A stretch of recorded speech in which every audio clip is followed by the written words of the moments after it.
नमस्कार, मी श्वेता. महाराष्ट्र कॉलिंग या विशेष कार्यक्रमात आपल्या सगळ्यांचं मनापासून स्वागत. सुप्रसिद्ध राजज्योतिष यांत्रिक श्री माधव गुरुजी खास आपल्या सगळ्या साम टीव्हीच्या प्रेक्षकांसाठी म्हणून गूढ आयुष्याचं सरळ समाधान ही नवी मालिका ते घेऊन आलेले आहेत.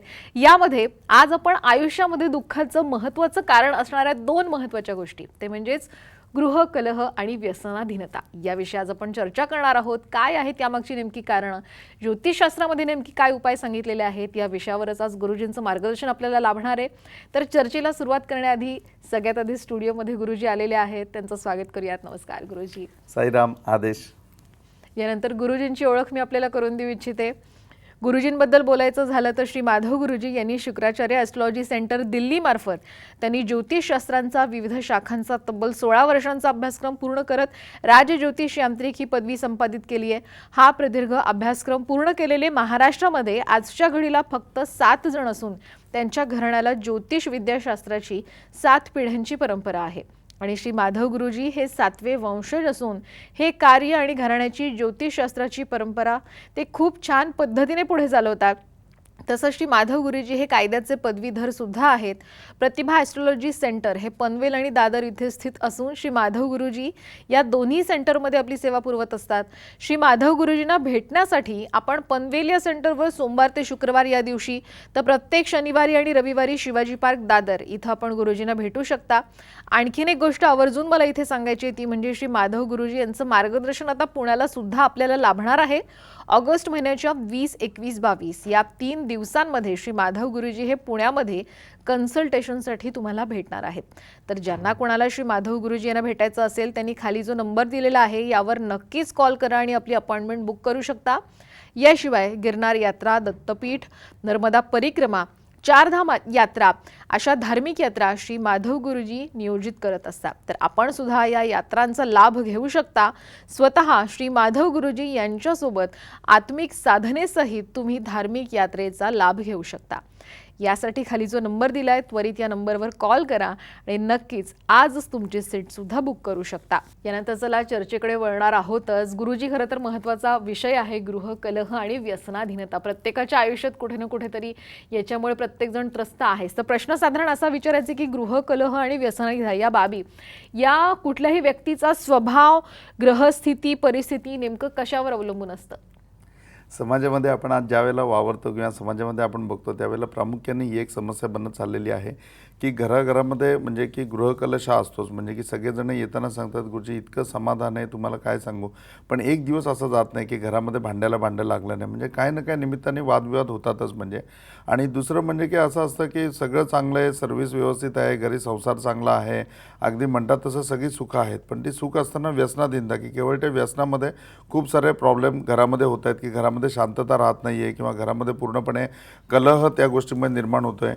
आणि मग असे कलह आणि या सगळ्या गोष्टी बघितल्यानंतर आपल्या मनामध्ये खरंच स्वाभाविकपणे प्रश्न उमटतो की खरंच हा काय स्वभावावर अवलंबून आहे का, की घरामधल्या एखाद्या व्यक्तीचा स्वभावच विचित्र आहे, तो स्वभाव विचित्र आहे म्हणून कलह होतो आहे. नंतर कुठेतरी आपल्याला असं वाटतं की घरामध्ये परिस्थितीच अशी आहे की त्या परिस्थितीमुळे 100% त्यांच्या घरामध्ये वादविवाद आहे अशी आपल्या मनामध्ये शंका निर्माण होते. परंतु ह्याच्या व्यतिरिक्त ज्यावेळेला तुम्ही सखोल त्या गोष्टीचा अभ्यास कराल त्यावेळेला तुमच्या लक्षामध्ये येईल की नाही म्हणून डेफिनेटली यांच्या ग्रहस्थितीच अशी आहे की या ग्रहस्थितीमुळे हे लोक असं वागतात. म्हणजे आणि मग ती ग्रहस्थिती अशी आहे तर मग ॲटोमॅटिकली त्याच्यावर जे उपाय आहेत किंवा त्याबाबतचं पूर्ण मार्गदर्शन जे आहे ते मार्गदर्शन ॲस्ट्रॉलॉजीमध्ये अगदी सखोल अवेलेबल आहे. म्हणजे की तुम्ही त्याचा लाभ घेऊ शकता आणि याच्यावरती विजय मिळवू शकता. आता गृहकलशाच्या बाबतीमध्ये आपली हीच परिस्थिती आपण बघू की हे स्वभावामुळे आहे, हे परिस्थितीमुळे आहे किंवा मग याला ग्रहस्थिती काही कारणीभूत आहे. ह्याच्यामध्ये मी असं उदाहरण तुम्हाला सांगतो ना, जे उदाहरण ऐकल्यानंतर तुम्ही म्हणाल की ह्याच्यामध्ये म्हणजे पहिलं तुम्हाला असं वाटेल की हे स्वभावावरनं आहे, दुसरं तुम्हाला वाटेल की हे परिस्थितीवरनं आहे आणि तिसरं तुम्हाला लक्षात येईल की नाही या सगळ्यावरती जर काही मार्ग काढायचा असेल तर डेफिनेटली यांची ग्रहस्थितीच बघितली पाहिजे किंवा ॲस्ट्रॉलॉजीच एकमेव शास्त्र असं आहे की ते ह्याच्यामध्ये मार्गक्रमण करू शकतं. ह्याच्यामध्ये कुटुंब आहे, त्याच्यामध्ये वडील आहेत आणि वडिलांबरोबर 3 मुलं राहतात. तिन्ही मुलांमधल्या तिन्ही मुलांची लग्न झालेली आहेत, त्यांच्या सुना आहेत, त्यांना नातवंड वगैरे आहेत.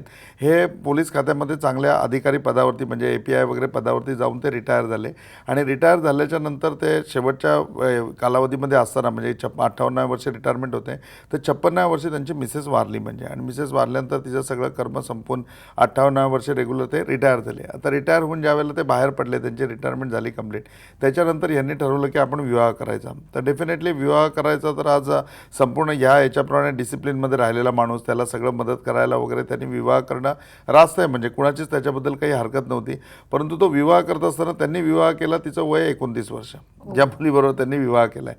आता त्यांच्या घरची परिस्थिती म्हणून त्या बापांनी मुलगी यांना दिली, म्हणजे की 58 वर्षाच्या माणसाला. आणि त्यावेळेला ते म्हणले की बघा, माझ्या मुलीचं भविष्य काय आहे ते मलाही कळते, तुम्हालाही कळते. आज माझी परिस्थिती आहे, त्या परिस्थितीमुळे केवळ मी लग्न लावून देतोय, तर तुम्ही अशी काहीतरी ठोक वस्तू तिच्या नावावरती करा की मी सुखाने डोळे मिटू शकेन, असं तिच्या बापांनी सांगितलं. म्हणून त्यांनी मुंबईचा जो त्यांचा बंगला होता, जो बंगला त्यांनी तिच्या नावावरती केला, त्या बंगल्याचं त्यांना 50,000 भाडं येत होतं. आणि मग ते लग्न केलं, 30 वर्षाची मुलगी आणली, ह्याच्यावरनं वाद. मग ती मुलगी ज्यावेळेला घरी आली त्यावेळेला 30 वर्षाची सासू आणि ज्या 32 न 35 वर्षाच्या सुना, मग त्या सासू सुनांचे वाद काय होणार. परत ह्या सगळ्या वादामुळे त्यांच्या घरामध्ये सगळे ते प्रत्येकजण व्यसनाधीनता झालेलं होतं. तिन्ही मुलं ही व्यसन करायची, तिघेही जण दारू प्यायचे आणि बाप पण दारू प्यायचा. आणि मग ते दारू पिऊन आल्याच्या नंतर त्यांच्या बायका त्यांना तक्रारी सांगायच्या, यांची बायको ह्यांना तक्रारी सांगायची. आणि मग मुलं आणि बापामध्ये ते पार अगदी म्हणजे 9 वाजल्यापासून रात्री 1 वाजेपर्यंत चालूच. म्हणजे ही सेकंड परिस्थिती. आणि मग त्याच्यामधले त्यांचे वादविवाद ते सगळं चालू. त्याच्यामध्ये मग कधी मध्ये प्रॉपर्टीचा विषय असायचा की नाही ते मुंबईचं आहे, ते आमच्या सगळ्यांच्या नावावर करा. ते म्हणायचे अरे भाडं येतं ते आपण सगळेच जण घेतो, मग तिच्या नावावर केलं तर काय प्रॉब्लेम, ती ते कुठे पैसे घेऊन जाणार आहे का, नाही मग तुमच्या पश्चात मग ते परत उठणार की म्हणजे तुम्ही माझ्या काय मृत्यूचीच वाट बघताय का वगैरे, असे रोज वादाचे मुद्दे असायचे. आणि ह्या घरामधनं ज्या वेळेला असं काही होईल की एखादा दिवस उजाडला ज्या दिवशी सासू सुनांचा काही वाद नाही, या बाप लेकांचा काही वाद नाही, आज जरा शांतता वाटते, त्या दिवशी त्यांची सोसायटीची मिटिंग असायची. आणि त्या सोसायटीच्या मिटिंगमध्ये अख्खी सोसायटीच भांडणार उठायची. म्हणजे इतकी त्यांची सोसायटी मिटिंग आहे, त्यांच्या सोसायटी मिटिंगला 2 वेळा पोलिसांना बोलवावं लागलं, इतकं खतरनाक होतं. आता तुम्ही मला सांगा की ह्या परिस्थितीमध्ये तुम्ही काय विचार कराल की ही परिस्थिती कारणीभूत आहे का, खरंच या लोकांचे स्वभाव त्या गोष्टीला कारणीभूत आहेत. परंतु हे ज्या वेळेला सगळं चाललेलं होतं त्यावेळेला त्यांचा एक मित्र होता, त्या मित्रांनी त्याला सल्ला दिला की बघ म्हणून तुला त्या मुलीशी लग्न करतानाच मी म्हणलेलं होतं की तू असं करतोय तर काही प्रॉब्लेम आहे, पण आता ठीक आहे की जे झालंय ते काही सोडू शकत नाही तू, पण तू आता काय करते तुझी पत्रिका घेऊन जा म्हणजे, आणि याच्यावरती सोल्युशन प्राप्त करून घे.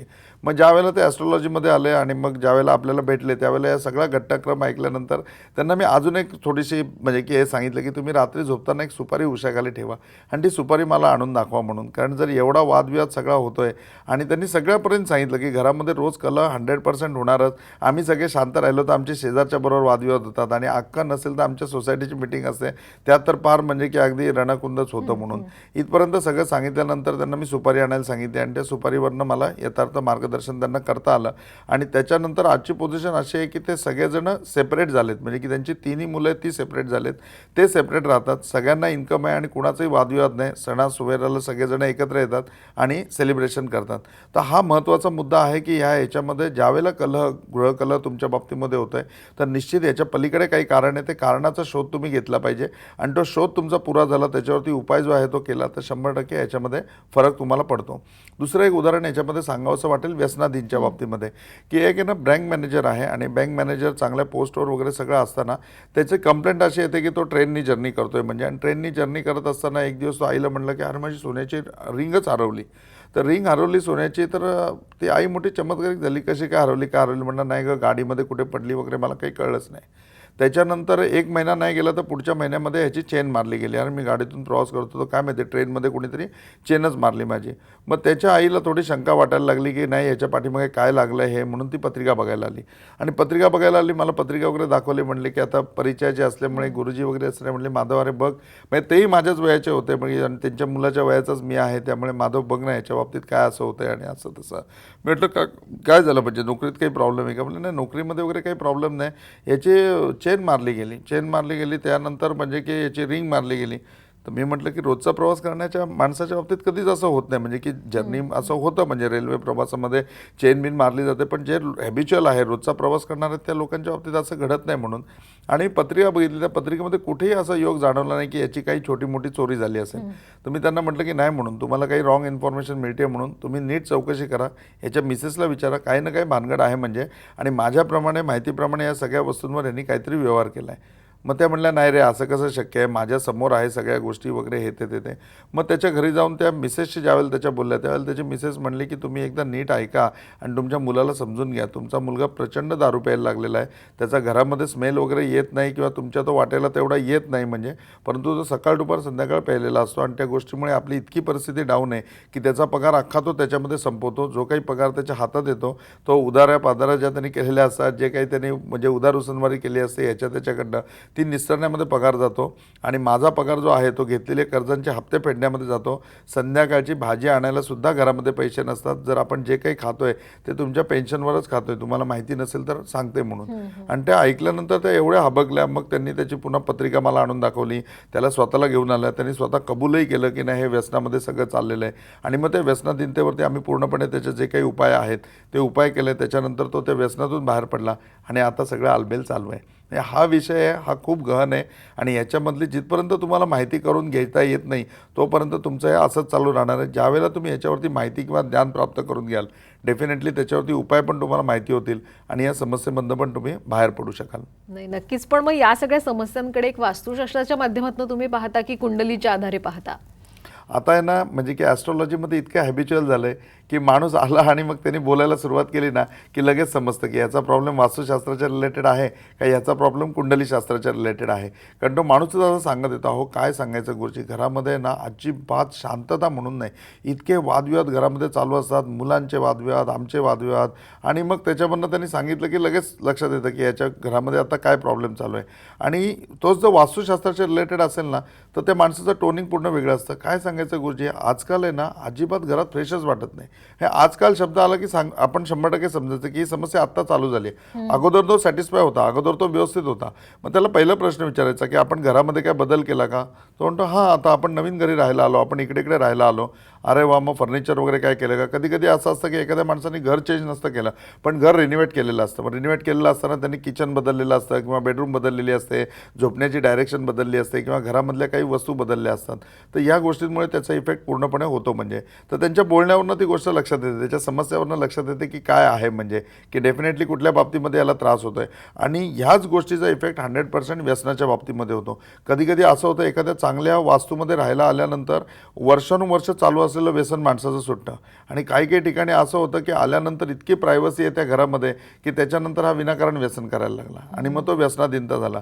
तो वास्तूचा सुद्धा इफेक्ट एवढाच असतो आणि ह्या गोष्टीचा सुद्धा इफेक्ट असतो. फक्त तुमच्यावर नक्की कुठला इफेक्ट आहे तो तुमच्या समस्येवरतीच तुम्ही जाणून घेऊ शकता. गुरुजींचं आणखीन मार्गदर्शन आपण घेणार आहोत, पण वेळ झाली का छोट्याशा ब्रेकची. कुठेही जाऊ नका, पाहत रहा महाराष्ट्र कॉलिंग.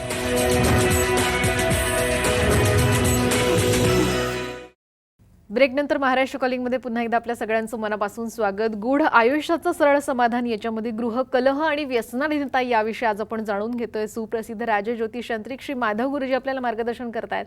साधारणपणे गुरुजी तुम्ही सांगितलं की वास्तुशास्त्र आणि कुंडली या दोन्हीच्या आधारे खरं या समस्यांकडे पाहिलं जातं. आता ॲस्ट्रॉलॉजीच्या माध्यमातून या समस्यांचं समाधान नेमकं व्हावं वाटत असेल तर उपाययोजना काय आहेत? आता याच्यामध्ये पहिली गोष्ट म्हणजे की आणखीन सोपं जर करून सांगायचं झालं तर कुंडलीमध्ये लग्नेश असतो, धनेश असतो आणि व्ययश असतो. म्हणजे की तुमचा होणारा खर्च नक्की कुठल्या मार्गाने खर्च होईल हा त्याच्यामध्ये क्लिअर होतो. दुसरा पार्ट जो आहे म्हणजे की तुमचा व्यसनामध्ये खर्च होणार असेल तर तुमच्या व्ययस्थानावरनं कळतं. लग्नेश जो पत्रिकेमधलं आहे त्या लग्नेश म्हणजे की तुमचं प्रथम स्थान, की त्याच्यावरनं कळतं की तुमचा आत्ता घरामध्ये कलह चालू आहे का, तुमच्या घरामध्ये आता क्लायमेट कसं चालू आहे, कुठल्या प्रकारचे वादविवाद, कुठल्या विषयावरनं वादविवाद, म्हणजे प्रॉपर्टी रिलेटेड आहेत का, काही संसारिक रिलेटेड आहेत किंवा काही संशय एकमेकाच्या मनामध्ये निर्माण झाला आहे म्हणून वाद आहेत, ह्याचं पूर्णपणे आपल्याला जाणून घेता येतं. आणि तिसरं येतं ते धनेश. धनेश म्हणजे की तुमच्याकडे येणारं धन ते कुठल्या तरी याच्याने जर बाधित होऊन येत असेल, काहीतरी कर्मदोषाने जर लागून येत असेल तर त्या डेफिनेटली त्याबाबतचं सुद्धा मार्गदर्शन त्याच्यामध्ये मिळतं. आणि मग त्याच्यावरती पूर्णपणे क्लिअर करता येतं की ह्या गोष्टीमुळे तुमच्या घरामध्ये कलह होत आहेत किंवा ह्या गोष्टीमुळे तुमच्या घरामध्ये व्यसनाधीनता आहे.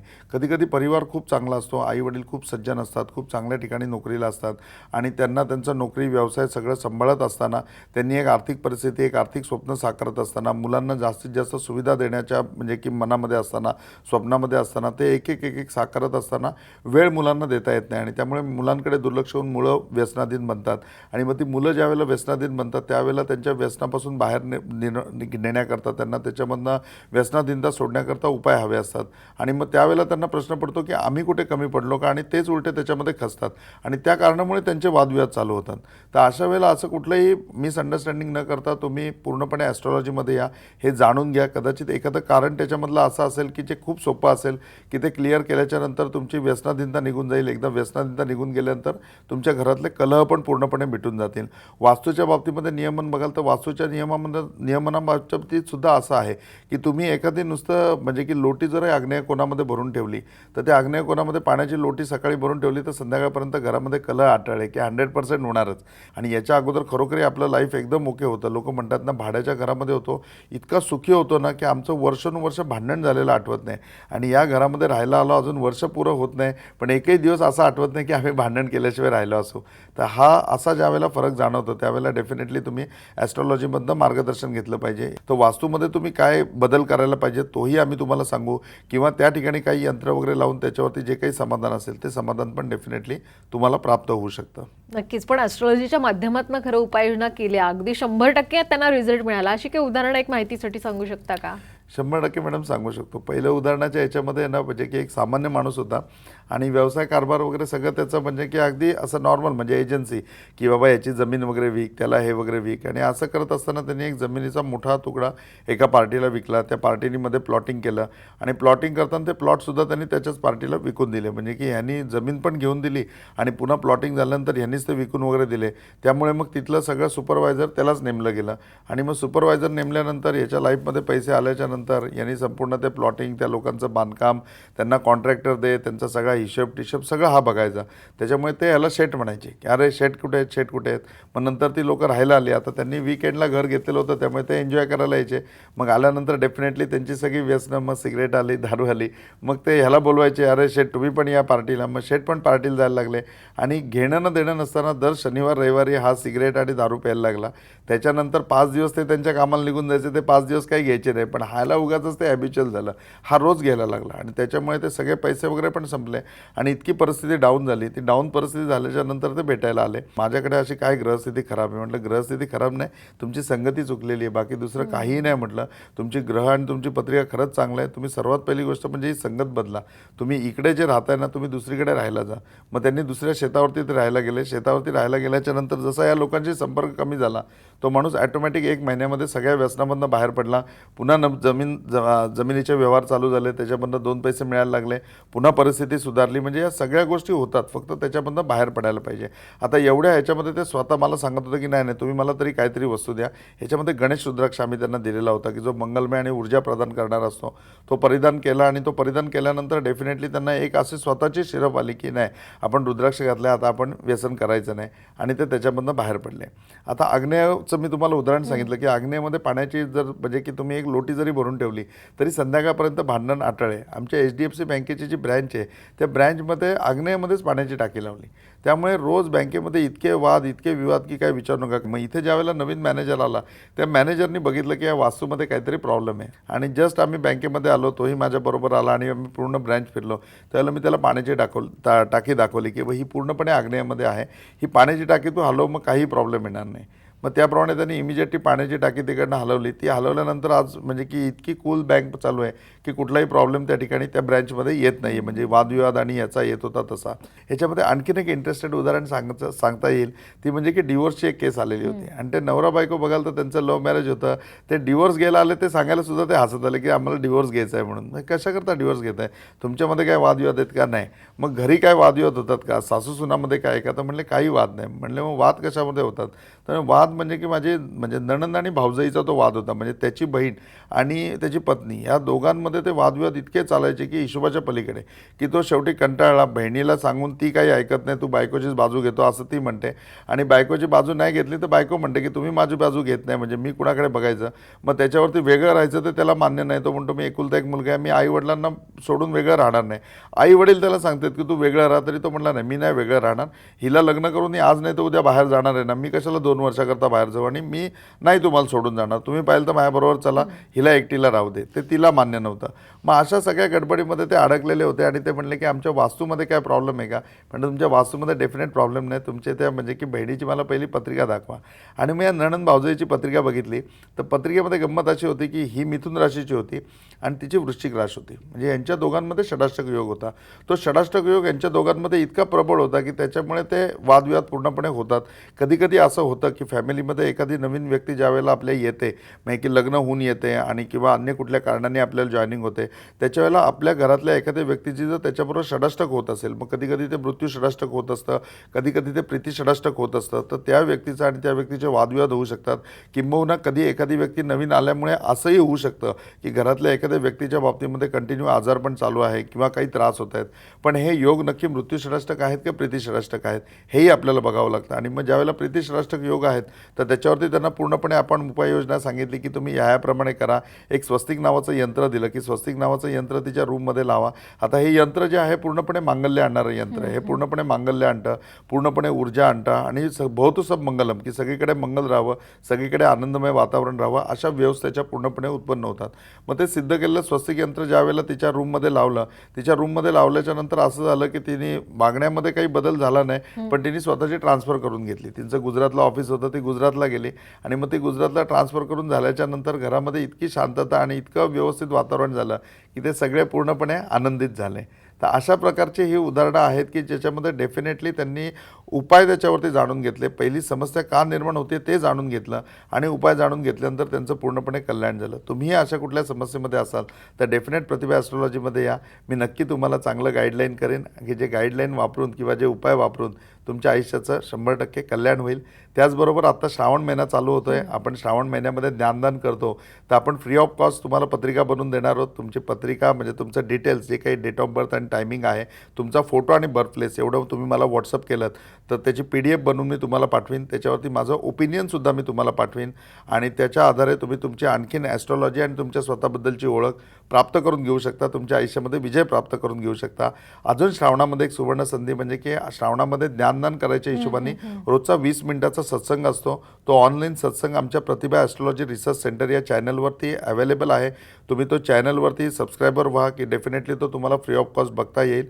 आणि श्रावण महिन्यामध्ये या ज्ञानाचा पूर्ण 30 दिवस तुम्ही अगदी घर बसल्या तुमच्या वेळेनुसार अनुभव घेऊ शकता. नाही, नक्कीच खूप छान पद्धतीने मार्गदर्शन आपण केलं. खरं तर आपल्या प्रेक्षकांना सांगायचं की पुण्यामध्ये सुद्धा आता गुरुजी यांची भेट तुम्ही घेऊ शकता. 20, 21, 22 ऑगस्ट ही तारीख तुम्ही लिहून घ्या आणि नक्कीच गुरुजींना भेटा आणि तुमच्या सगळ्या शंकांचं समाधान सुद्धा करून घ्या. खरंच धन्यवाद, तुम्ही इथे आलात, इतकं छान मार्गदर्शन केलं. साईराम आप सबकी भली करे. गुरु गोरक्षनाथ आप सबकी भली करे. श्री गुरु निरंजननाथ विजय तेतराम आदेश.